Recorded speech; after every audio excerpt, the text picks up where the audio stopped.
Hi, I'm Dave Barnes. And I'm John McLaughlin. And welcome to Dadville. Dadville is a podcast where we talk about life, love, and the pursuit of awesome dadding. It's funny thoughts and deep talks. So please, enjoy your time here in Dadville and enjoy this episode with Glen Henry. This episode is brought to you by LifeLock. It's Cybersecurity Awareness Month, and LifeLock has tips to protect your identity. Use strong passwords, set up multi-factor authentication, report phishing, and update the software on your devices. And for comprehensive identity protection, let LifeLock alert you to suspicious uses of your personal information. LifeLock also fixes identity theft, guaranteed or your money back.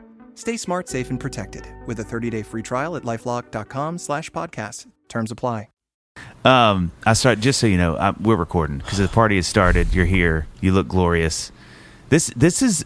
Can I go with my initial analogy that I was saying? Try it again. Do it again. That it fell, and then we didn't re-record it. Glenn got mad and left. Because Glenn, when you popped up, Dave and I are obviously here. We're chatting with each other. Mm-hmm. We've got microphones. We all have the same microphone. You know, we've got pro setups. This is what we do. Here we go. Yeah. And then Glenn pops up. No. Then it's another thing. And it's like the lighting is perfect. Oh, man. The voice is perfect. And I said, this is like when the dulcet tones. You've picked up, like you've gone shopping and you've got a new outfit. Okay. And I've got new shoes and I feel really good. I'm going to the party and I show up and I'm like, this is as good as I can look. Well, and then I see Glenn come down the stairs. And you're like, I got the wrong shoes. And I'm like, I got the wrong shoes. Should I even be wearing shoes? Come on, guys. You guys can't stop the handsome, though. You know what I'm saying? You can't stop bring it on thick. You know what I'm saying? So you guys look very good. You guys got sultry voices. I think we've got everything we need from now on. You're locked I think that's the sound clip we need from Dadville. Can't stop the Say handsome. more about that, Glenn. Let's unpack that. But in sound clips that we can edit and turn into things we need to use later. Whatever you need, I got you, man. Hey, it's good to have you back. I was going to say, it's good to see you again. Man, I'm so grateful. I appreciate you guys being consistent toward the mission of fatherhood and telling these real stories. And I see no limits. So I definitely am encouraged to be back with you guys, man. Yeah, this is, obviously we're huge fans of you and what you're doing. And so when we saw the book is coming out, we're like, let's run it back. Let's do it again. Yes. So for everybody out there, you hear the smooth voice, you hear the confidence, you hear the just raw energy and passion. And I don't know where I was going with that. I had one angle and then I felt weird, so I backed off. No, I don't like it. I'm going to stop. It feels weird. It stings. But we have a lot of you guys know him as Belief in Fatherhood, also born as his Christian name, Glen Henry, and he's here with us. He's here, and I've got a really good bio on you, which I'm really proud of this we got from your thing, but this is like a really wonderfully concise thing because yours, I feel like, could take a while if I just compiled all the things. So here it is. But we've had him before, so this is a lot of people are going to know you and what's going on, but just to recap. So Glenn is the creative force behind the beloved YouTube channel Belief in Fatherhood, where he blends humor, honesty, and heart to uplift and inspire families around the world. I just said voted, but devoted to. I bet they'd vote for you. Father. I bet if you went to your kids and said, who's the best parent? I'm winning 100%. Yeah, bro, you got a YouTube channel. You better be winning. A devoted father and visionary storyteller, Glenn uses his platform to champion positive parenting and redefine what modern fatherhood looks like. But beyond YouTube, he connects with audiences through social media, workshops, and speaking engagements, encouraging dads to show up with love, purpose, and presence. Am I drinking? What's going on? With his relatable voice and unwavering passion, Glenn has become a leading advocate for strong families and meaningful father-child relationships. By the way, if y'all don't know Glenn's stuff, it's so good. It's not just hysterical and poignant, but like, I think the thing that drew me to it years ago was just how well you do it. Like, I remember seeing some of your videos. I was like, I didn't even know you could do this in videos. Like, the font, and then things would move, and I was like, this is like cutting edge sort of stuff, which thank you. It's the average now, though. Everybody's doing it. Everybody's doing it now. Isn't it funny? But I tell you what, that's a thing. It's like what people, not everybody can do though is like a video that I watched today. Though I don't want to jump ahead, but we'll get back to this. But you posted a video about reconciliation with your family, and I'm watching the whole thing. I don't know how long it is. Maybe it's 20 minutes or something like that. It's just a one shot. There's no edit in this video, the entire thing. And I mean, this is we had Mike Goodwin on earlier this morning, and we were talking about how, you know, when you see somebody do something really well, everybody thinks they can do it. You see a comedian get up and be funny, and, you know, a lot of guys are like, well, I can be funny. I've made my friends laugh. You know, I can do that. Made some people laugh. See this video of you speaking so intelligently and eloquently about reconciliation with your family, but now, after doing this podcast for a couple years, I'm like, that is not an easy thing to do. That with no edits. Yeah. There's no stumbling around, no I lost my place, you know. So it's the real work. It's the real work, man. Yeah. And that's what we're going to get into. And I think that is the purpose behind me writing, like becoming an official author. You know what I'm saying? I started this journey trying to figure out what I needed most before I became a father. And the biggest thing I needed was proof. And so I wanted to be the proof, and that was the point of the YouTube channel. But the proof also wasn't. I didn't only need proof. I needed the truth as well, right? But before I could allow you to tell me the truth, I had to trust that you were going to tell me what I needed to know.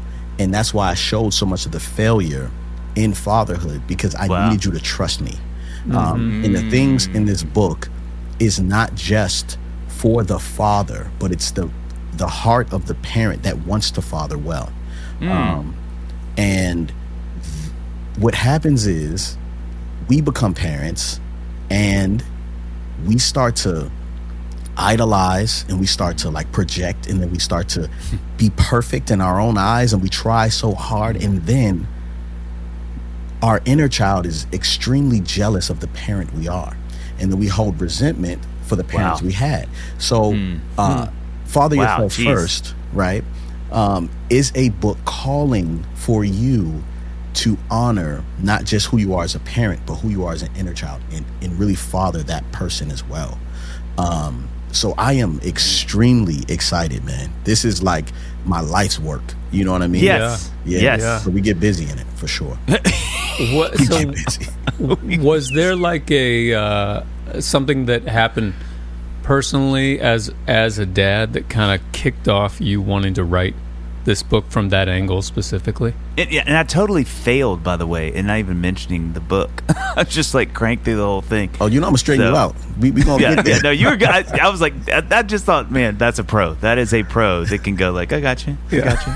I appreciate it. Yeah. So, what happened? It was a lot of things happening. You know, I remember when my oldest son, told me that he didn't want to do YouTube anymore. He was like, I'm over it. Wow. Right? And, you know, I was making good money, bruh. I was cleaning up over there, you know? And my wife began to speak for him, right? So she goes, I don't think we should be doing this anymore. And I'm kind of like, take it easy. Yeah. If we don't make money, we don't eat. You know what I mean? Yeah. You know? So I'm kind of like, so they started to kind of reconstruct how I made money, which I was kind of like, first of all, mind your business. Yeah, in your lane, right. Because we're doing good work here. We're doing really good work. Absolutely. But there was a part of me that felt unsupported and abandoned. And I was taking it more personal than I should have, because they weren't necessarily saying, hey, I don't want you to make money or survive. They were just saying, there's equity in our relationship that has led me not to trust you right now because of how you've led. And I started to throw a tantrum, right? Not on them, but, you know, in my office, you know, crying, look at myself in the mirror, like, what am I going to do? God, why have I been put in this situation, in this system? Why am I receiving so much judgment from the people that I'm, you know what I'm saying? And it was very clear that I was doing things for my family instead of with my family.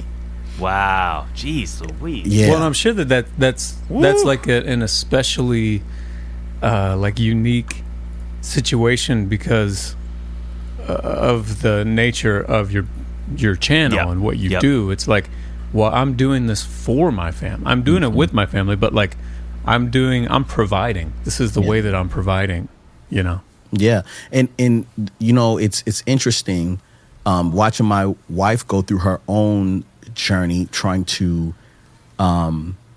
become herself, because essentially, I don't know about you guys, but I really didn't marry someone's daughter first, right? Before she's my wife, she was considering her parents before me. Wow. And I had to kind of watch her shift and be like, okay, well, I'm growing up now. Why am I accepting things from my parents that I may not allow my children to accept from my husband or even myself, right? And so once you watch, my wife has made this amazing transformation. And we were struggling so much in our marriage that I was like, oh, I'm getting a vasectomy because if we have another baby, it's over. You know what I'm saying? We're not going to survive this. And I watch who she has become, even in the past 2 years. And I'm like, dang, how much is a vasectomy reversal? Because I want another baby with this one. You know what I'm saying? Wow. And she started to raise herself up. And I believe that some of the boundaries and the things that I have done has helped motivate her and inspired her to raise herself up.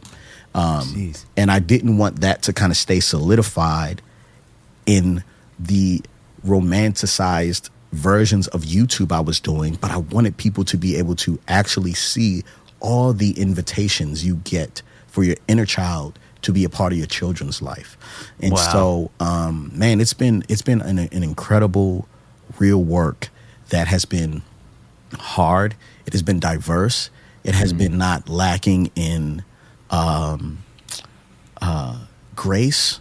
And my children have been able to like have the most amount of like push toward me back into media. But I said, you know, I'm not doing it, you know, without you, essentially. You know what I'm saying? And so if we are going to do this, we're going to do it together. And if you don't want to be a part of it, of course you don't have to. But the mission is really important, that when you become a father, you recognize what you didn't have. Right? And so you don't have to be what you had, but you're going to need to parent the immaturity out of yourself, so to speak. And I don't know if you guys can relate to that, right? There's part of dads that, you know, we appear to have it all together. I know a lot of guys who win arguments in the car alone, you know, on the way home from work. You kill it. You know what I'm saying? You win every argument, but you would never dare say it to your wife's face. You would never dare speak those things, because you know what type of battles, you know, you're willing to go for. And so I want to come out of it and just say, man, I've had to retrain my inner voice. I was abused by my mother as a child. And her inner voice is my voice. You know, I call myself terrible names. The first thing I do is discourage myself, very, very hard on myself. And until I went to therapy, and y'all gonna have to structure this conversation because I'm gonna just go in. But go. I went to therapy and started to train my voice to be my therapist's voice, which is a lot more gentler. And in the book I talk about Officer Hoyt, right, being like one voice, right, and then like from Training Day, so Denzel Washington being the other voice, right? And how like Alonzo is like my mother's inner voice, and how I needed to be softer on myself. And so I've had to retrain my inner voice to be a lot more like, hey, you blew it today, and that is okay, right? Tomorrow's another day. Right now you have time to apologize before your child goes to sleep. Like, I've been encouraging myself in a different way, which I've always needed, but I've never had the blueprint until I became a father and I started doing it to my kids, you know? Excuse me, John. Just clear my throat. I want to be as professional as I can be, John. We're recording. But you know what? If you're dealing with hair issues, I'm jumping right in, John. Hard if you're left dealing turn. with hair issues, like thinning or shedding, but feel totally stuck on what to try next, Okay. I get it. Well, thank you for your concern. Yeah. I appreciate that. There's so many products out there, John. Okay, it's tell me hard more. to know which ones are actually going to do anything. That's exactly why I gave Nutrafol. I had a little accent there because I got so excited about I gave Nutrafol a closer look. Okay, it's not just hype. No. Okay, it's physician formulated, clinically tested, and even recommended by dermatologists. Well, Dave, those are a bunch of reasons why I love Nutrafol. And here's some more. It supports hair growth from within, not without, within, targeting root causes of hair thinning for visibly thicker, fuller hair, so that you can show up as your best self every day. Nutrafol is the #1 dermatologist recommended hair growth supplement brand, trusted by over 1.5 million people. That's half as many people as listen to the pod, John. I know, isn't that crazy? Let's get the other half. Look, you can feel great about what you're putting into your body since Nutrafol hair growth supplements are backed by peer-reviewed studies. Not peer-pressured, peer-reviewed. No, that's right. It's all science. And NSF content certified, the gold standard in third-party certification for supplements. Adding Nutrafol into your daily routine is simple. Purchase online, no prescription required. Automated deliveries and free shipping keep you on track. Plus, with the Nutrafol subscription, you can save up to 20%. That's 10 more than 10. And have access to free one-on-one naturopathic doctor consults and a Headspace meditation membership. See thicker, stronger, faster growing hair with less shedding in just 3 to 6 months with Nutrafol. Now, for a limited time, and that clock is ticking. Oh, man. Nutrafol is offering our listeners $10 off your first month subscription and free shipping when you go to Nutrafol.com and enter the code One Dadville. last thing. Tell them. Find out why Nutrafol is the best-selling hair growth supplement brand at Nutrafol.com. I'm going to spell it for them really quick. Okay. Nutrafol.com. Promo code Dadville. That's Nutrafol.com. Promo code Dadville.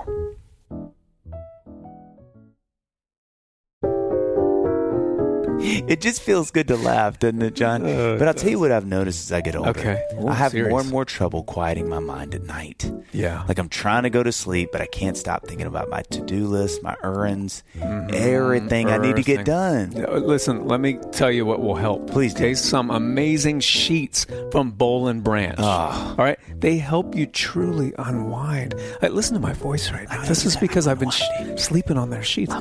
They unwind. They help you unwind each night with a softness so extraordinary. Your whole body will relax right into sleep. Yes. Boll & Branch sheets are made free from toxins Get 'em outta with here. the finest 100% organic cotton. They feel buttery soft to start and get even softer with every wash. Oh my goodness, I'm hungry and tired, John. That sounds great, but I'm going to need a 30-night worry-free guarantee. Got it. A promise that B&B sheets are ethically crafted to buy and to. They can use them too, John. They can craft them and then sleep on them. That's what I love. Right. They're ethically crafted by and again to expert artisans who make fair wages. Dave, or I'm out. I'm out, listen, John. done and done, sir. So you stay right there because Boll & Branch does both. Feel the difference an extraordinary night's sleep can make with Boll & Branch. Yes. Listen to this. Get 15% off plus free shipping on your first set of sheets at bollandbranch.com/dadville. I'm going to tell them again, John. That's Boll & Branch, BOLLAND, branch.com/dadville to save 15% and unlock free shipping. Exclusions apply. Isn't it funny, too, how, I mean, this is so obvious, but I think it's so true. It's like having these kids are just these little mirrors that walk around in your life that how would you even know to do this work except for these little kids? You know what I'm saying? Because like your wife is one version of that, but she's obviously tougher. She's grown. She's mature. So, there's not going to be it's different kind of feedback. But you start having kids and all of a sudden you're like, man, I have some real problems that would not iterate except for these little things. And now I can see it. And something that, I would say maybe the biggest takeaway I've had doing this podcast, having the different people we've had on is we had a therapist say, you can never take your kids farther than you've taken yourself, and I think about that so much. And I think to your point about the work you're doing, the work John and I are doing, and hopefully that we're all doing is really as much, I mean, obviously it's for ourselves, but I think it really benefits our kids too, because if we haven't been that far, how in the world do you think you can take your kid to that place? And I think it requires so much work on ourselves that's really intense. I mean, and especially how it iterates then out into your family and your relatives and your mom and dad or whoever that also affects. Like, it's not just work you do. It tends to touch other people too, hopefully in good ways and redemptive ways. Yeah. But, it usually is hard before it's good. And so I think, that's one thing I've loved about what you're doing with this book is this idea that, we have to do this work. Like, you just got to do it. And it never ends. Like, it's not like, by your 10th meeting with your therapist or your pastor or whoever that you're like, man, I'm good. It's like, it's just ongoing work. It's always going on. And I think, again, not only does it benefit us so much, but man, does it benefit our kids, to be able to walk with that. I think that's the number one thing I've taken from this podcast too, for sure. Yeah. That's the first. And I think, Dave, like you were saying, like our wives were probably the first version of that the first mirror that sort of, they step into your family and there's some new observations. They're like, this is just the water you swim in. Yeah. They come in, they're like, that's interesting, Yeah.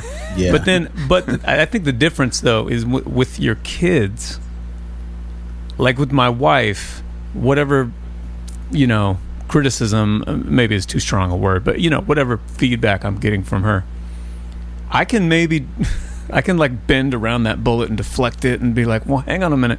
Mm-hmm. With your kids, it's just like, what are you gonna you're really not gonna digest what this observation that your kid just made about you, like it's true, whatever feedback you're getting from your kids. Yeah, and I think it's hard for people to receive that. Some kids don't have that platform to communicate that, right? Yeah, right. I think the more privilege you have, right, and I'm talking about financial, like, status you have, the more you can allow your children to kind of speak. But for people who are, like, poverty-stricken and, like, struggling to make it through, I don't got time for no perspective from a 5-year-old. That is very inconvenient, right? You don't know the ways of the world. But what I realized, I was talking to, I was at the Holy Smoke Fest this past weekend, and it was an amazing concert. All these guys out there, and they were like little bros, maybe like 10 years ago, like little homies, and now they're like fathers and husbands, and they have these little babies, and they're at the concert. And one of the guys... Can we start a band called Little Homies? Because that's my 2 favorite words in a row. Oh, that's fire. Yeah. What's up, Little Homies? That's fire. And so I'm watching them. They're parents, and one of them goes, man, I'm just sitting here. The baby's only, I think, 7 months. Like, I'm just always sitting still. I'm always holding the baby, and I just feel so unproductive, and I feel so like stressed out, like I'm not doing anything. And I said, bro, do you understand that you're invited to rest? Like, this series of time that you have with this baby is the only time you're going to be sitting in this position. And because soon the baby will be walking, and you're going to be trying to chase it around, making sure he or she doesn't knock their head on something. You know what I mean? Like, it's a different position to sit and rest and be still. And that invitation isn't just as a baby. Like, we are given that invitation at 5, at 12, at 15, at 18. It's a different invitation. It looks different. Right. And so you have to accept the invitation. And that's one of the things we talk about in the book, is making sure you're becoming childish again. Right. Right now for me, I was at this concert, and I'm sitting there and I'm watching my children, and they just happen to be big fans. I was there as a panelist, but I'm watching the children light up when Lecrae comes in, right? And they're like freaking out, and he's like, oh man, I'm a fan of you guys, or whatever. And it's all good and it's all love. But I realized that, I could never do anything that will make their eyes light up like that, right? That is a form, like, I didn't get paid to go to be a panelist, but I did get paid because I got to see my children's eyes light up in a way I've never would have seen it before. So that is a form of currency, right? That we don't think about, right? Their experience. And so I'm like, all right, I want more of these invitations, and I'm waiting for the next one. I told my kids, right, that anything they wanted to do, if I had access to it, they would be given access. Guys, I hate hockey. Can I just tell you? And when I go in there as a black father and I'm at a hockey, I'm outnumbered, bro. I am struggling. Do you understand me? Right? And I'm sitting there, and It's hockey. You know what I'm saying? I don't know the rules. Why are they throwing water on the ice? It seems like it's slippery. That's the point, Glenn. Okay, I'm figuring it out. Yeah. My son, little black boy, loves hockey. He knows everything about it. Connor McDavid is his favorite. He's just all about it. So I say, fine, dude, you like hockey? I'm gonna make sure you have everything you need to like hockey. And I'm in it. I'm going to the local games or whatever for like the G League of the hockey. I don't know. And so I start to do this, and the NHL reaches out. Oh, wow. And they're like, hey, I heard you guys were into hockey. We do this thing where we take the Stanley Cup on tour. If you're on one of the routes, we'll bring it to your house. And I said, wow. And mind you, my dad is like a huge hockey fan, right? Which doesn't make sense, right? So he's a hockey fan, and I grew up in Baltimore. He lived in California for most of his life. And so he's like a Wayne Gretzky fan. So I told my dad, come over. He's at my house. Oh my and gosh. I tell all my kids, I'm like, hey guys, we have someone coming over. You never met this person, but they're coming over. And we get a knock at the door, and the Stanley Cup is at our door. Comes in our That's house, amazing. sits on our floor. My dad is flipping out. It's incredible. Oh, that's Right. so cool. Now, I am like, man, I could care less. You know what I'm saying? Yeah. But you know what's crazy? I'm about to blow your mind real quick. So we go from that. The video does well. We tell a great story with the parameters from the NHL. They invite us out again to go to Game 3 of the Stanley Cup Final. So we went to Florida to see the Panthers Oh, play. my gosh. And now I'm all in. I'm like, man, you need to get that guy out of there. This guy's a bully. Yeah, so you're following it now. I got my own jersey. I'm tripping. I am Stanley Cupped out. I'm in there, right? Still outnumbered, still uncomfortable, but I'm in there. You understand me? Heavily outnumbered. Right? So I'm like, okay. And I watch my father and my children, right, and take all this. And then I become a child again, and I get immature. I'm jealous of the fact that my father has me, and I didn't have him at the age I needed him. Jeez. So then I had to go back to my therapist and say, hey, man, I got to work on this immaturity. This is going to prevent me from growing in the Lord because I'm jealous of my father having Which me. is so... You know what I'm saying? Having access to me, right? And I'm glad my children, that's how it's supposed to go. But my therapist was like, well, who else? Who else would be this form of influence for him? Think about it. Who better than you? And so at times where I want to throw a tantrum and go back to my childlike behavior, I have to be reminded of my calling as a father. Fatherhood is forever. It's not just until they're 18. Until they can drive, right? I need to be holding my kids as much as if I get an invitation at 6 months to hold that baby and I get a hug at 12, that's an invitation. I'm taking it. Right? Yeah. At 38, I still need that. And I've been hanging out with my dad more. He needs that. Yeah. So there's a level of immaturity that you probably want to stay at. It's not beneficial. It's not beneficial for your legacy. Yeah. I mean, I think that would be a totally natural kind of hoop for you to jump through, given your relationship. Yeah. Yes. I don't know how you get over that, other than just recognizing the need that he has, and then just choosing benevolence. Yeah. But that's So, I think that's a natural thing. Yes, babe. Aww. I told everybody. I said, hey, I'm going in a podcast interview for the book. They didn't tell me. Yeah, they didn't tell you. They should have. They got they spread didn't rumors tell around here. I love you so much. I'll see you later. I don't know what she wanted, but she was She kind of quickly read the room. She was being silly, and I was like, please don't throw What me would off. have been so great, though, is if you would have been Don't in the throw middle me off. of saying, like, you need to, hey, You just gotta love your don't wife, ever man. tell your kids, like, we don't get these years. What do you need? No, not right now. Get out of here. Get out of here. Yeah. I'm so sorry. John, you were making a point. I apologize. No, I was just saying, I think that would be a natural thing. Anybody in that situation, obviously I don't know all the nuances and history of your relationship, but yeah, I think that would be a natural reaction at some point, and then to feel conflicted about it and to be like, you should be celebrating this. This is a happy ending here. What's happening? But then to have that inner voice saying like, this is immature of you to be feeling this way in this moment. It should be only celebratory, but you got to let yourself feel that. The thing that I wonder is, it's like, and maybe I'm wrong, but isn't that sort of how you would hope it would go? That every generation does a little better than the one before. That we learn a little more, and so it's almost like hardwired into being a human and a son of somebody and a father of somebody else, is knowing that even at the slightest amount, hopefully we're just tweaking a little more. We just know a little more.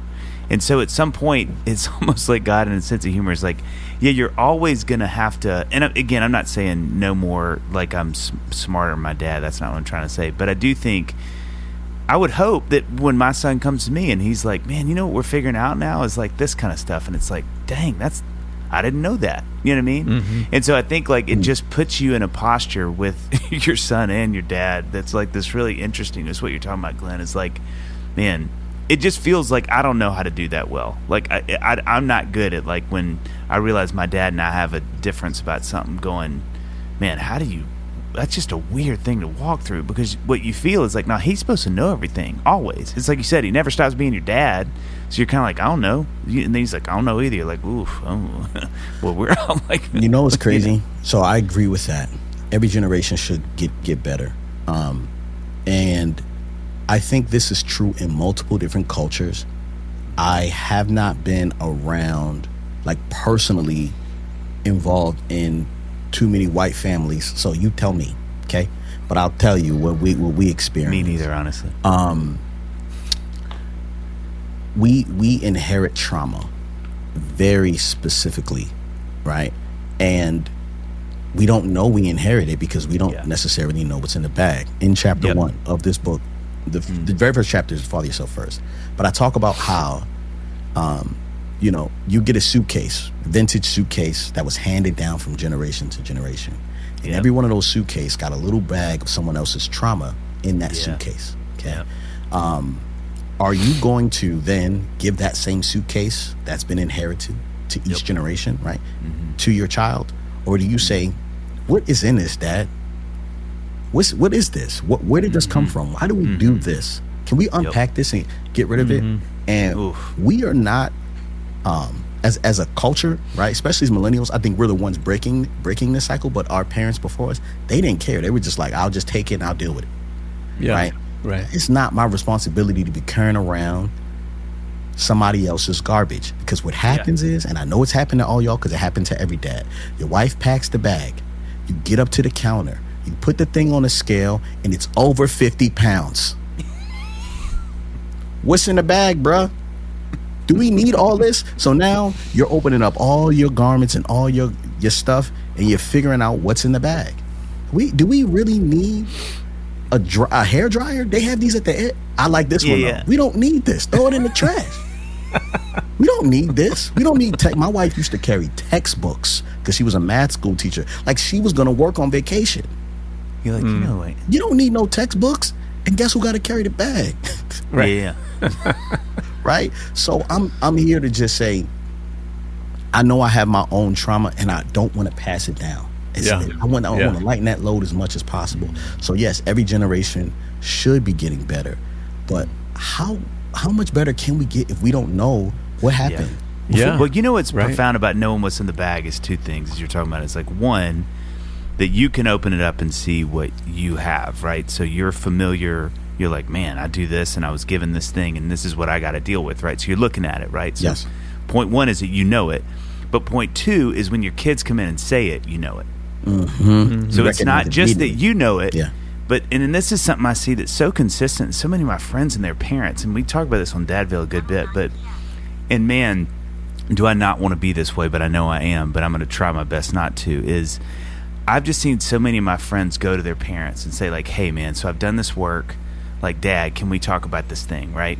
And I love you, but like, gosh, this was tough for me, and you did this thing, and you know, so many times the dad's like, what, who are you? Like, what are you talking? Either like offended or, you know, their sadness turns into all kind of different things. Yeah. But what I think the problem is that, and then others who the dad's done the work, when they go, hey man, you know, you were kind of like this and this, and they're like, yes, man, I actually know that. Yeah. And I'm so sorry, and thank you for telling me. But because I'm familiar with it, you can tell me, and it's not a surprise. Mm-hmm. So yes, it hurts, and yes, a reminder of my failures, but I know what they are. So you're not going to surprise me with something that gets me up in my feelings, and then I'm going to get mad and storm out the room or talk about disrespect or whatever. Mm-hmm. Yeah. And like you've already gone through the steps of like grieving. Well, you've already been in the lack bag, of perfection. you know, like, like, oh man, I got some stuff here I got to deal with. Yeah. So hopefully when they come to you, it's a vernacular that you understand, that you can speak,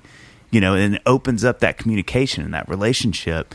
And you can talk about that as opposed to this kind of like, who are you to talk to me about? And that's my greatest fear. I just think like, I just never want my kids to tell me something I didn't know about myself. You know what I mean? Yeah. And I think their perspective is very interesting. It's the only like they're the only people that know you as a father, right? That's exactly. Yeah. So they're going to be able to tell you things from like even just looking at you, like, man, you got a boogie in your nose. Do you know? Like, word, I gotta, you know what I'm saying? You can't even see that. You know what I mean? Mm-hmm. So they can see things from a different perspective. They're supposed to be able to give you that information. That's right. I think that, you know, because so my parents have been in that position before. The biggest thing that the generation before us, what they attributed to themselves is they have grit. Yeah. They can grin and bear it. They can deal with a lot. Yeah. Right. And so that's cool, but everything isn't meant to be like strived through. Yeah. You know what I'm saying? Yeah. And so when I look at someone, and I've had conversations, like really hard conversations with my parents, and other people's parents, I recognized a tantrum. The same way my son flips out because he's in the car seat and he's mad. That's how they feel. They feel restrained. Mm-hmm. Right? Mm-hmm. So I can recognize that. Now I can say, hey, here are your options. You can accept the invitation I'm giving you, right? And you can move forward and grow, or you can not. You know what I mean? And you can stay where you want to be. But your decision also dictates your access, right? Mm-hmm. Because for me, I recently had this conversation, you know, even with my dad a while ago. We were sitting down talking, and I said, hey, Dad, I need to know why you left. And my dad, I don't know if he noticed it right away, but he started to, like, you know, kind of shift in his seat, crack his knuckles like he was getting upset. Now, you're not talking to a 12-year-old. You're talking to a, you know, 36-year-old, right? So I say, I'm 40 now, but I say, Dad, what are you doing? You know what I'm saying? Like, you need to distress? Like, are you about to have a tantrum? Like, what's happening? And he's like, no, I just don't feel like we need to talk about this again. We're gonna, I'm not gonna answer this question again if we have it today. I said, yes, you are. Wow. Right? I'm curious. I may forget. You know the story. You were there. I was a baby. I might need to hear it a couple times. You know what I'm saying? And my children might need to hear it. And I don't want you acting like that if they have a question, because we allow them to ask them everything. And if you come around, they might be like, why did you leave? Which is an interesting question. You know what I'm saying? Because when, you know, if I'm around, if you're around and I say, hey, I really don't want to talk about this with, you know, my father or my mother, they need to know why I'm refusing. Because if I don't tell them, then I'm giving them a right to do the same thing to me. Right? Yeah, jeez. Yeah, so, right. You know, I've go ahead and let the kids know, like, hey, like, this hasn't been, and my relationship was great with my father, not so much with my mother, right? And I hope it gets better, but it's probably not. But I give my children understanding and say, hey, like, unfortunately, this is our relationship. I have to educate you and let you know that this is our relationship, because I want you to be able to notice when someone else is mistreating you. And I don't want you to think just because I'm your father, you have to take it. Wow. Right? If any of your brother or your sister mistreats you in a way and doesn't hold themselves accountable or apologizes, right, or repents, that doesn't mean you have to be in a relationship with them, because love doesn't mean access, right? And forgiveness doesn't mean trust, right? So we have to know how we're going to move forward. My hope is that reconciliation would be the main theme, and that's what I feel like my channel is about. It's about reconciliation. But my heart is deceitful. My heart will allow you to do things to me that shouldn't happen, right? So before I have to harden my heart, I'm gonna guard it.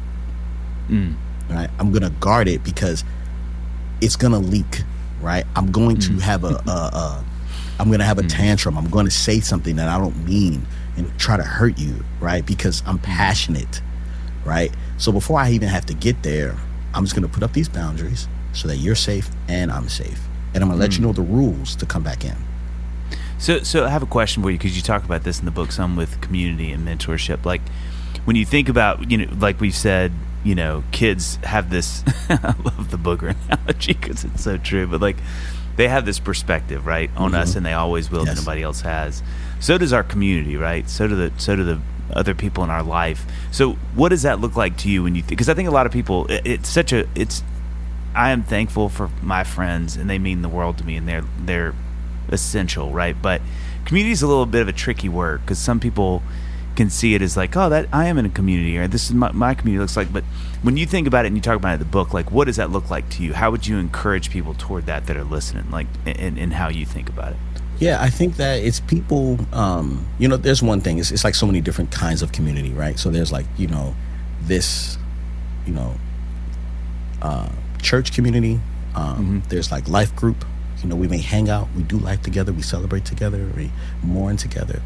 But then you got those iron sharpens iron, grab you by your shirt. What is the problem here? And that's what I'm talking about. I'm talking about those WWE. Yeah, bro. What do we got to do? What's going on? You know what I'm saying? Like, your wife is telling me that you're prioritizing your work for the betterment of your marriage, and you have not gone on one vacation with her. Like, do you have time for that? Is that something you're avoiding? Why are you avoiding it? Right? Because I love you, and I love your family, and I'm with you, and I don't win. I don't win in the long run if you guys choose to quit. Right?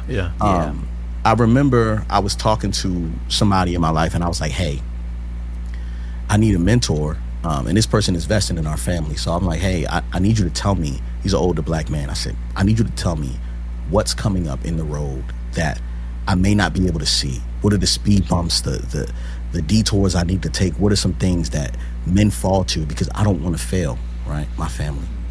And he goes, I hope that you would learn on your own those things. It's better if you learn it yourself.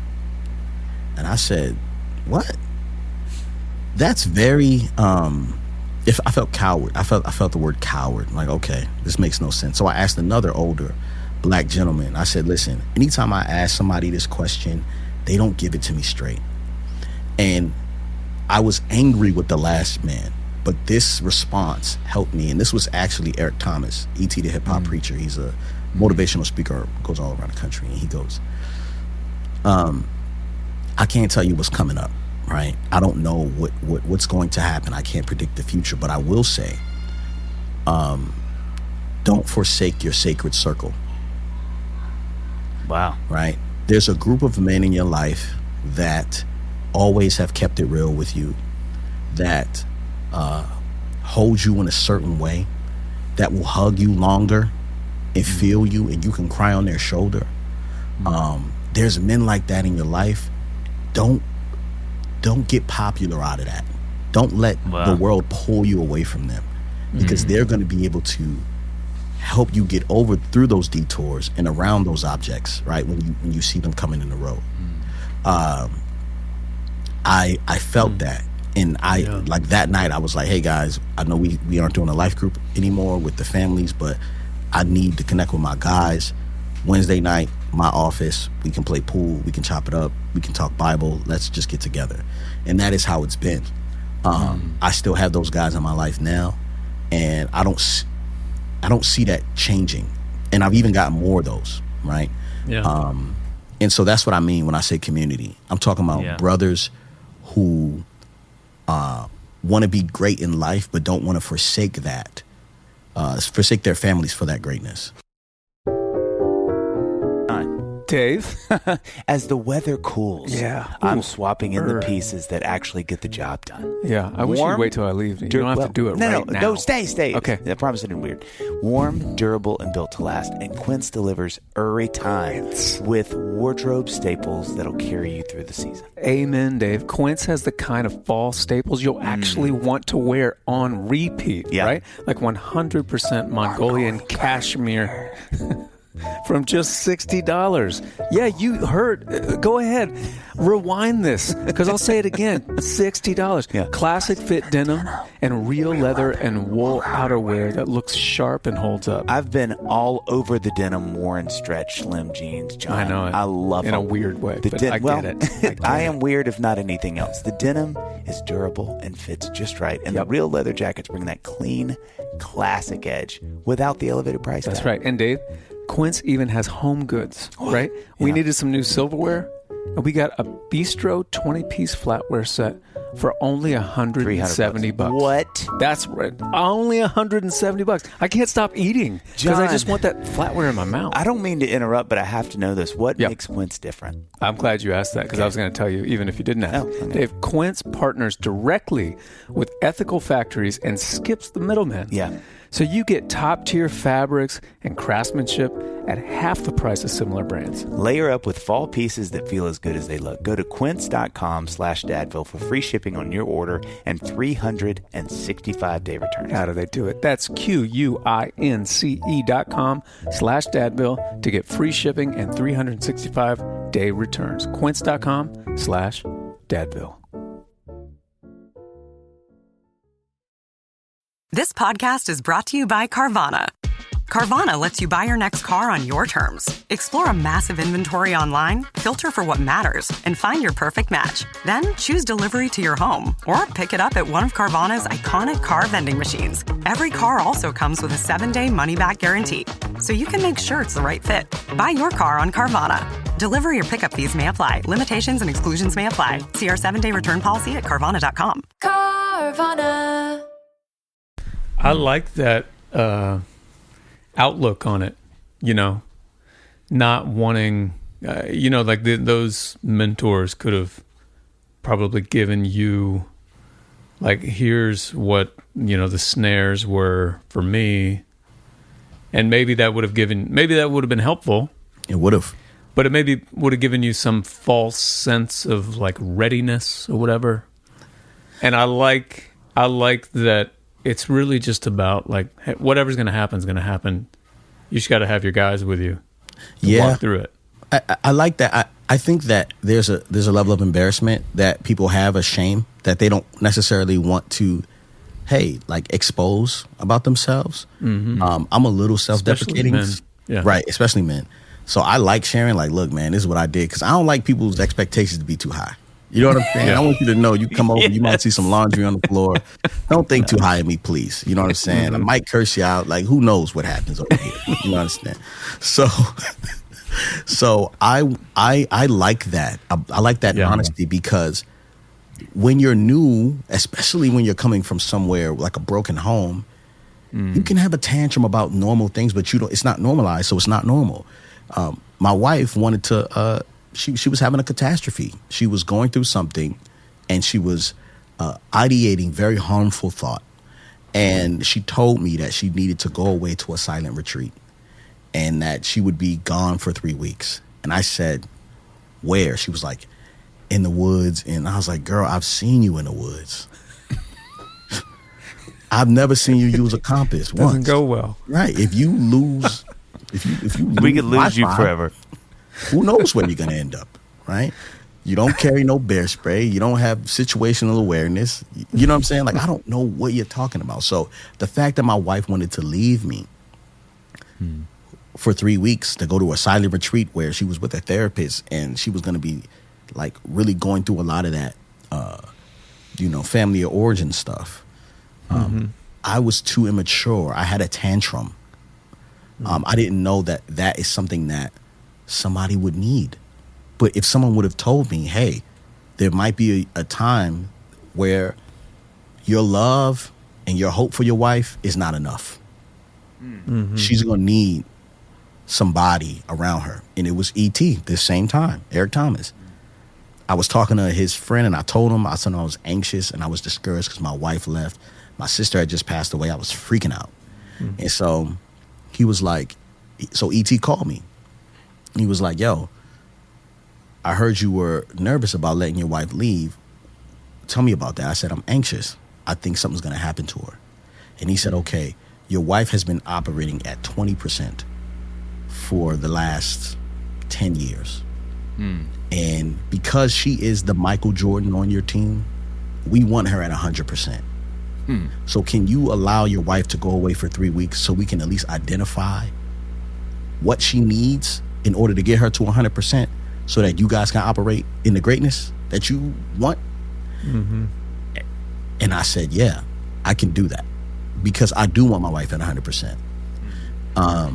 And like normalizing those type of conversations is really important because what happens is we see Disney, we see rom-com, and we think fairy tale, right? We don't know what it's like truly to walk in marriage or walk through fatherhood. We just don't know. The stories are not real.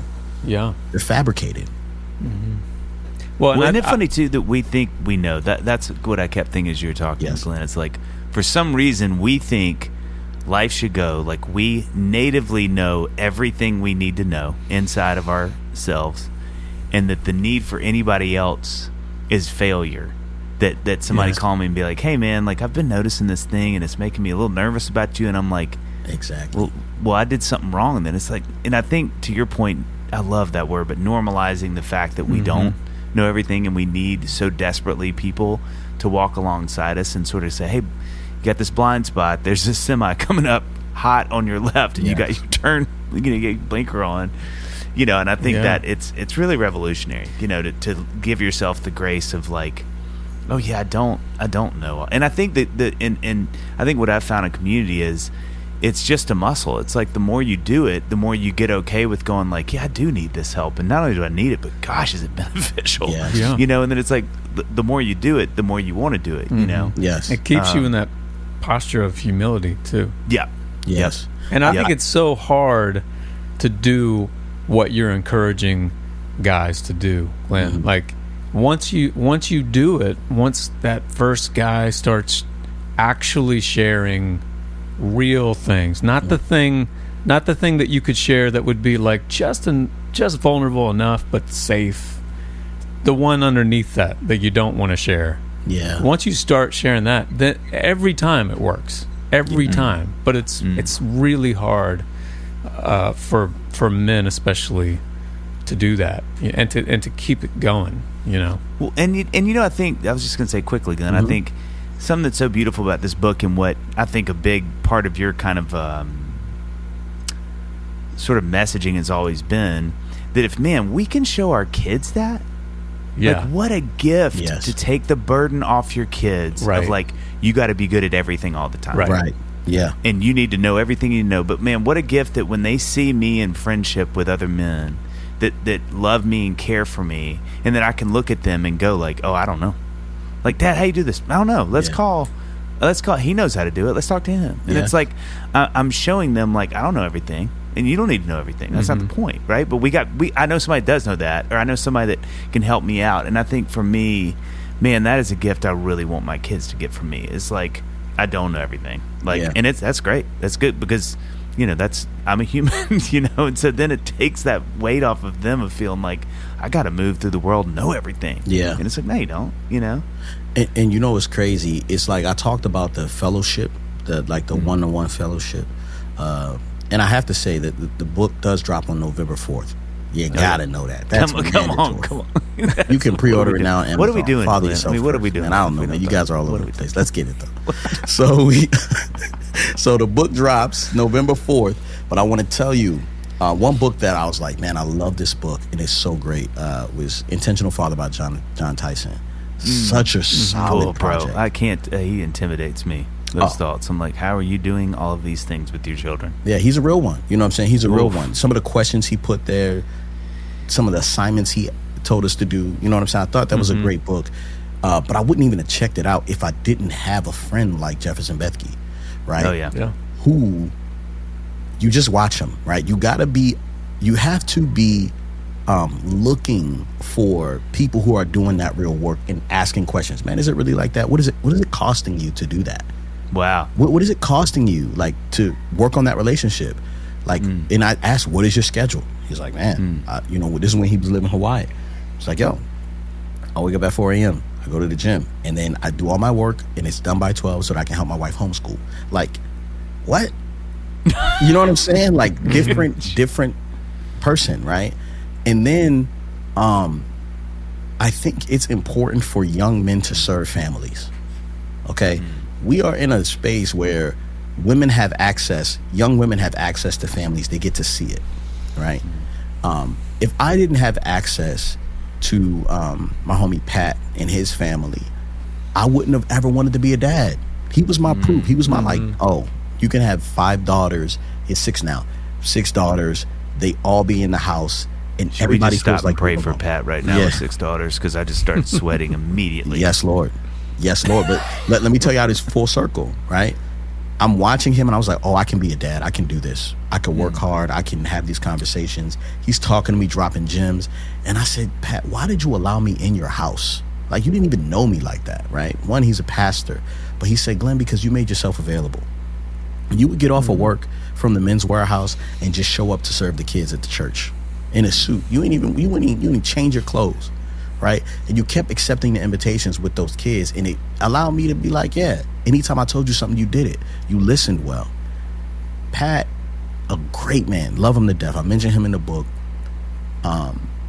He started going crazy on exercise and worked out like crazy, and then he became an Ironman, and he was like in like the top percentage of his age bracket, you know, doing all this. And I'm just kind of like, man, this dude's crazy, like super dope. And then I think his second Ironman, a car gets onto the track, the course, and Pat's going down the hill, and he and another person hits the car. He's in Utah, and it's like Halloween night or something like that. It's close to Halloween. Holy cow! So I get the news that this man just, you know, had this accident, and they said like he was found like without a heartbeat, right? Oh my gosh! And so I book a flight immediately, and you know, he's in the hospital. He, you know, they revived him or whatnot. He lost a lot of blood. He's banged up, and I sat there next to him, and I'm like just looking at him, and I was like, I have to see it. And he was like, what do you mean? I was like, I have to see how you go through this and get back up, because I'm going to need this message, right? I've already watched you father. Now I have to see you. I have to see what your life looks like after this. And he told me, he was like, you know, I feel so bad because I spent all this time training, and I feel like I could have been just with my family. All I want to do is be with my family. And I'm listening to him. Of course, he's on drugs, like he's medicated. You know what I mean? So he's saying everything. But I had to see it because I needed proof that one day I might fall and I might need time, and I need to feel what that looks like. All his daughters are in the room, his babies, his son-in-laws. The Mormon community came through. I just had to see what it looks like. And I don't know if we as men search for proof, right? We're not going around looking for fathers doing it well, you know? And I think that is a problem, is that we don't have enough proof. So belief in fatherhood was meant to show I'm not just going to do it right all the time. You know what I'm saying? Like, you're going to see every part of it. So that when I drop a book, you would understand. Yeah. Well, so to that point, the video that I mentioned earlier that I was watching, where you were talking about when you mess up, you had put out a video where you talked about you know, you had kind of messed up as a father with your family. But then this video that I watched was about reconciliation, and what I really loved about it, I mean, you know, we talk all day about fatherhood on this podcast.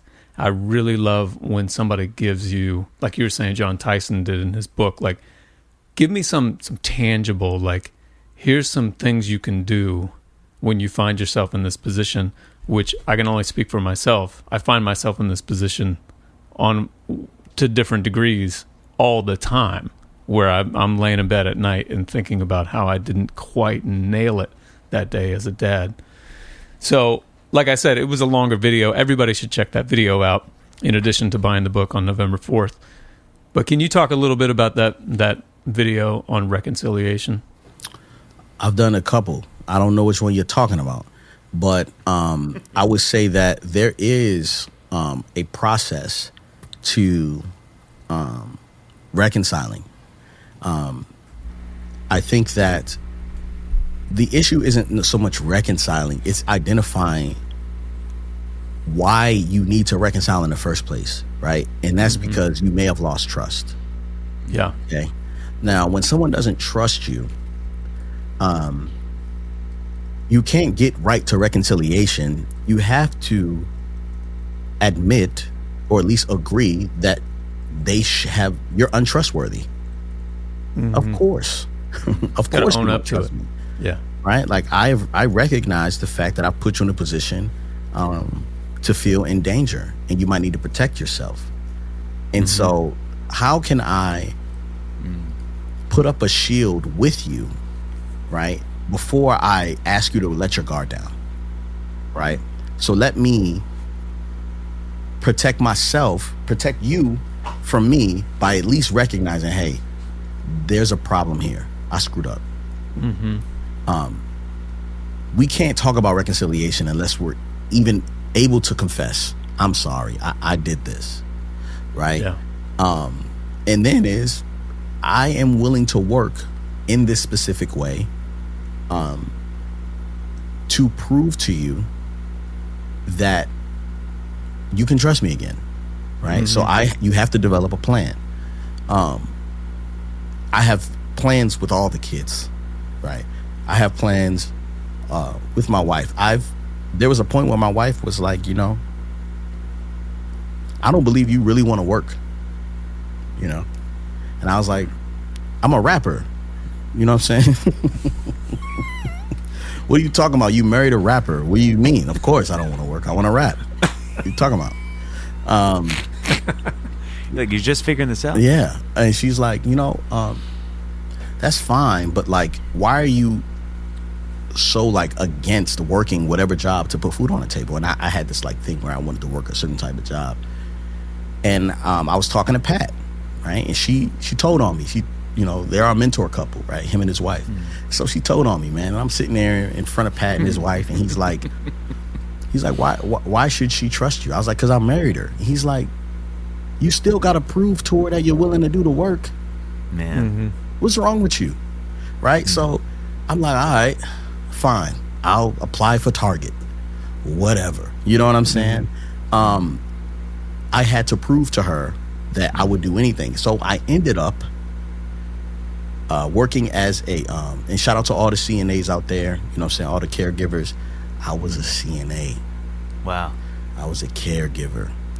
And I remember my wife, every time I come home, she'd be like, how was your day? And I just go, I can't even tell you about it. I can't even relive it. So one time, you know, you got to wipe the people butt. That's just kind of part of the job. And every morning, man, this dude would have coffee with Miralax and prunes. Oh, bro.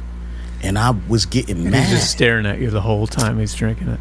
And then, bro, he had this this toilet in his house. And, you know, it like immediately after he ate breakfast, he had to run to the toilet. So he has a walker, and I'm gotta like make sure he doesn't fall. Then he gets to the toilet, I gotta pull down his pants. But I couldn't wipe his butt from the back.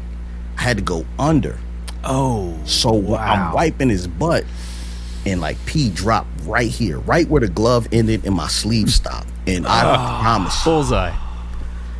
I like shivered with like, oh God, I'm proving it to my wife. You know what I'm saying? Like it all was like, I'm There's willing to no do doubt. anything. Right. And I'm sitting here like begrudgingly doing this job, and I know that I'm doing good work, but I hated it. But I didn't care what it would cost me to prove to her that I loved her. And each child deserves that. Yeah. That's all great. But the problem is, you got to reconcile with yourself for seasons in your life where you weren't doing your best. You know, you have to reconcile with yourself for friendships you let slip through your grasp, or people you hurt along the way. And so as much as I'm like, man, yeah, I have to do this for my kids and for my family, that's easy. But when you're talking about like forgiving yourself truly, right? And this is someone dealing with shame, struggled, with self-harm, guilty, you know what I'm saying, for how I lived my life in my past, abused mentally and physically. Like, I have a lot of shame attached to the decisions I make. And so a part of that is like, yo, I'm not here to be guilt tripped by my children or whatever, or my wife. I'm really here because I'm like, yo, I deserve to like feel a part of my family and feel loved as well, even by me. I'm gonna be honest, man. The state of fatherhood and the state of husbands, like how I've seen it, there's like, oh man, this guy only cares about himself. He's so selfish, super ambitious, right?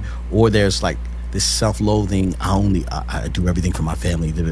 Like there's a middle ground that we have to work on, to where we are acknowledging all of our ambitions, but we're also setting our children up to be ambitious, right? And not putting the ministry and the work before the family. So there's some nuance there that, yeah, you can do both, but really it starts with you. You have to lead yourself, right? And how are you guys doing? You guys feel like you're doing a great job fathering yourself? Do you feel good in your own head?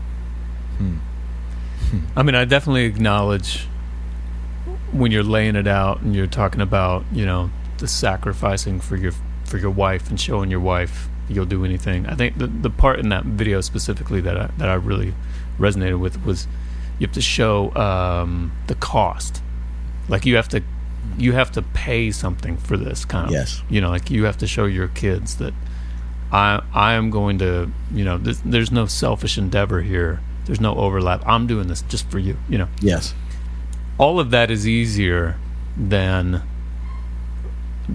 doing it just for myself, or forgiving myself for something, letting myself feel like I deserve to be, like you said, an equal part of this family. And that's a tricky, I don't know exactly why that is, you know, but I will acknowledge that is the tougher part of that equation, I think. Yeah. Yeah, I mean, that it's so funny. Annie and I had this exact, my wife and I had this exact sort of same conversation in the last week, just talking about ambition and career and stuff. And it was really interesting because it's like, you know, I think life is full of so many seasons, but, you know, I think the trick, and I don't know if you feel this way, Glenn, but like when you work a job that doesn't have like hours, you know what I mean? You're kind of your own boss. You're working when you need to. You know, like John and I both this way, like we're pretty involved. Like, you know what I mean? Like we're running, getting kids, dropping them off, doing the thing, taking them to practice and stuff, because, you know, our job is flexible that way, which is great.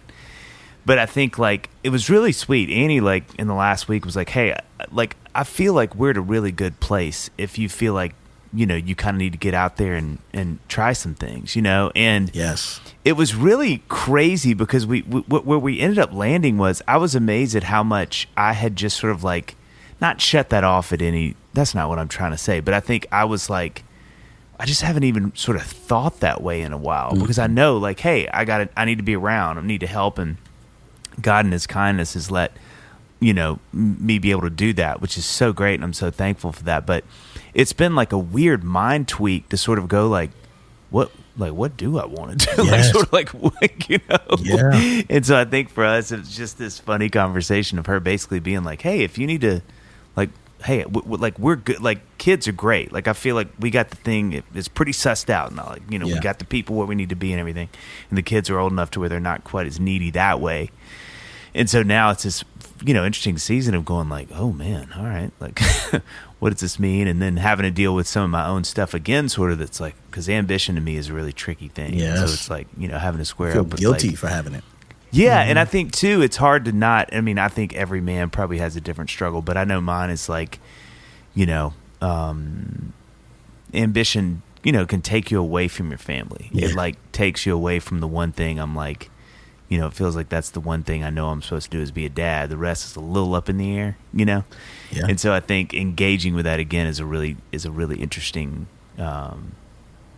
plight. But I think, and the last thing I'll say is, which I think is so well that you said, is like, it's really important my kids see me hustle. Like they need to see like, you know, like you got to try, you got to get out there and do the thing. And so I think that's important too, you know, and that's something that Amy was really saying too, is like, you know, I think it's good when our kids see like, hey, you gotta hustle, like dad's out there doing it. What about know? rest? What is that? I just heard white noise when you said that word. Sorry. Sorry about that. I'm kidding. No. I think that's the other. Rest is harder. Yeah. Well Your said. kids seeing Well you said. rest, right? I've been studying Fatherhood for a long time. Shaq recently was talking to his oldest son. I forget his name, but he was asking him, "Are you ready?" Because his son, you know, was thinking about going in the league. He was like, "Are you ready for what comes with this life? You know, I wasn't at every birthday party. I wasn't at Christmas. I wasn't at the games. Are you ready, essentially, to go after this life where you know you're going to put everything behind your first love is basketball?" Yeah. And then, you know, I watched LeVar Ball put everything into his 3 sons, and essentially not care for himself to, you know, lose his leg to diabetes, right? I think it's as important, and this is what I'm learning now in this season, for my children to hear me process and say, I want to be there, but I also know that I have to rest, because that's really important in practicing the Sabbath together as a family. And we're putting that into practice this weekend. That's great. Because I just got back in town. But I think it's important for them to see all of Dad. Yeah. Mm-hmm. I love tennis. It's like a passion of mine. My wife and I started playing together once we started dating. And last year she got sick, got the chicken pox from our kids, right? Oh, yeah. And couldn't go to the U.S. Open. She got me tickets to go, and I went by myself with a homie of mine. I had the time of my life. Me and him watching tennis, loving the game, getting to know each other, growing. Like, it was really, really dope. Yeah. Kier, my homie. And then my wife was like, I was like, I'm trying to go to the U.S. Open this year. And she was like, yeah, I want to go this time because I didn't get to go last year. And I was like, you know what's crazy? And she was like, what? I was like, I kind of want to go with Kier again. I don't want to go with you. I want to go with Kier. And she was like, what? And I mean, I looked stupid. I felt stupid. But I was being honest with her. You guys are getting red as I'm talking. Like, you're nervous for me, right? So, so I just wanted to tell her the truth. My wife, you know, whenever she wants to go anywhere, she's stay-at-home mom. Get out of here yesterday. Go now. Immediately. Go. Right? Yeah. So she's been on trips, cruises, all types of stuff. You know what I'm saying? And this is the first time I'm like asking to do something without her. Because when my wife is with me, there's work. She gets to turn a part of her brain off. You know what I'm saying? She doesn't have to think about what she wants to eat. She'll look at a menu and be like, what do you think I want? And I tell her what she wants. I love her well. And I finally found something that I was like, hey, I want to go do this again with the homie. I want to relive this experience. Now, we could go together, sit apart. She could take a friend or whatever. But I had to make sure that my kids saw me advocating for myself in a way, right? Because I have been suffering. I have been putting it all on the line for the sake of me not redoing what, my parents did to me and passing that trauma bag in my luggage. Yeah. Right. So I've been doing all that work. I need the time to experience life apart from being a husband and a father. Right. Because what we like to do is say our work is also our passion and it's also our mission. But man, go get a hobby. Yeah. Yeah. It's okay for us to rest. Yeah. Well, and I mean, your kids, a good way for me to frame it is like, your kids are going to be in this position at some point. Yes. They're going to be talking to their spouse, feeling like this is kind of what I feel like I would like to do. This would be, and so you're going to tell them by how you handle it today, what they're allowed to feel, Yes. Like, this is okay for you to say this. You can be honest in this moment, and have a conversation about it or whatever. Yes, sir. That's good. Yeah. Glenn, you're the man. Thank you so much for your time. Again, November 4th, Father Yourself First comes out. Glenn, we love what you are doing. So thankful you get to be in our world and we get to chat with you. It's always so challenging and and it's just great, man. Love what you're doing. Keep doing it. Thank you. I would love to see y'all in person next time I come in that. I know. Come through this in person. Yeah, let's get a hobby together. Play a video game. Let's play some tennis, man. John is a avid tennis player. Come on. Okay, let's do that. That's what I want. That's what I want. Hey, anything else? Anything else you want to talk about that's coming up that you're excited about? People need to know about. Yeah, I'm after this book. Right. If I do well with this book, the music that I have coming out is so good. It dives deep into a lot of the healing that I've had to do from trauma from my childhood and my sister passing away and all that. And this Heart for Men, it has a lot to do with that. So first things first is Father Yourself First on November 4th. And then music will be there. So definitely tap in with me on Instagram. And follow us for sure. Yeah. Awesome. Well, thank you for your time. Yeah, man. This was great. Appreciate so good y'all. seeing you. We'll see you soon. All right. Later. Peace.